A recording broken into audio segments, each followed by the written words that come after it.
Bueno, continuamos con la segunda clase de sistema reproductor. En esta clase seguimos hablando sobre el sistema reproductor masculino y vamos a hablar sobre el papel de las hormonas sexuales y su regulación endocrinológica. Recordemos esto que, como yo se los dije en la clase de endocrino, íbamos a dar este eje más en profundidad en esta clase. Entonces, recordando ¿sí? que el eje estaba formado por el hipotálamo, la hipófisis y el órgano glandular efector, en este caso el testículo. Entonces estamos hablando del eje hipotálamo, hipófiso, gonadal o hipotálamo, hipófiso, testicular.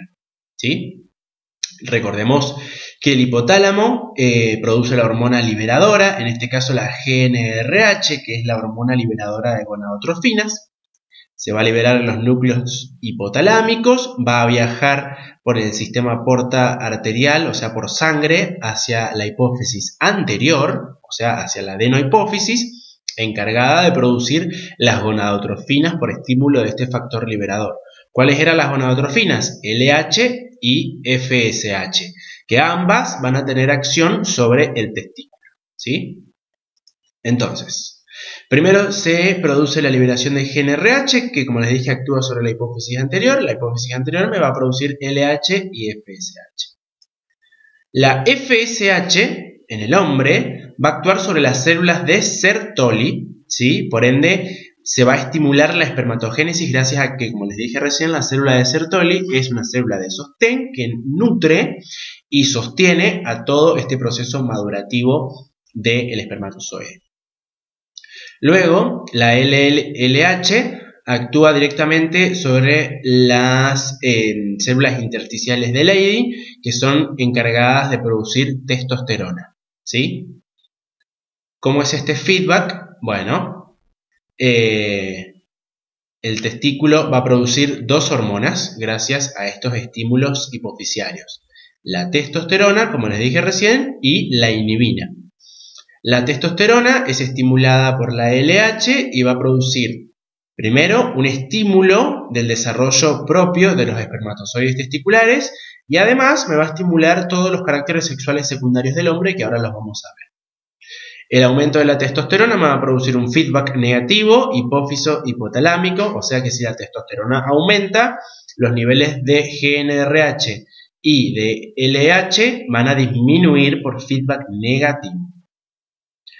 Y la célula de Sertoli es capaz de producir inhibina para producir el mismo feedback negativo, o sea, la inhibina va a llegar hacia la hipófisis anterior y ante un aumento de la misma se va a disminuir la producción de FSH por feedback negativo, siempre, ¿sí?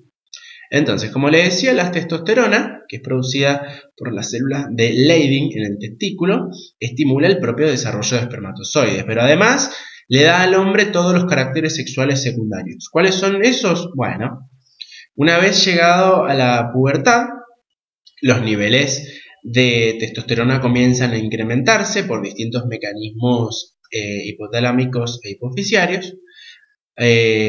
O sea que antes de los 10 años aproximadamente los niveles de testosterona se mantienen muy reducidos. Cuando los niveles de testosterona aproximadamente a los 10 años comienzan a aumentar, se despierta con ello el proceso de espermatogénesis y se despierta la pubertad en sí.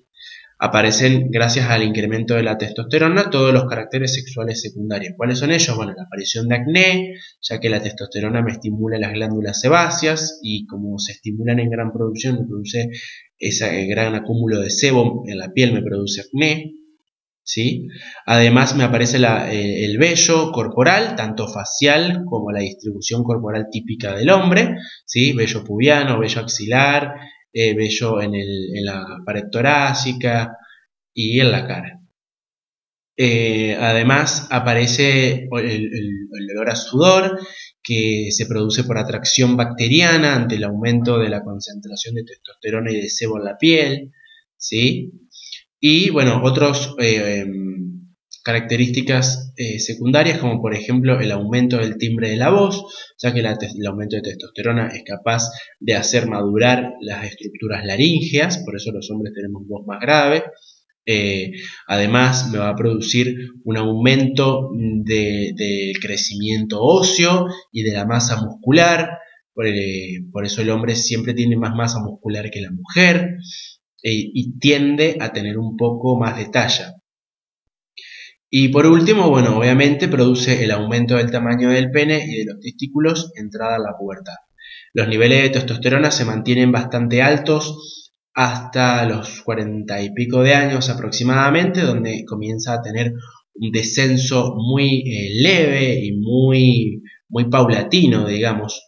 No es como la mujer, que la menopausia es una situación brusca en la que los niveles hormonales desaparecen en torno a un corto tiempo, sino que el hombre siempre mantiene cierto nivel de testosterona, solo que la andropausia, que es ese proceso de declinación masculina de sus hormonas sexuales, disminuyen de manera muy lenta y muy paulatina.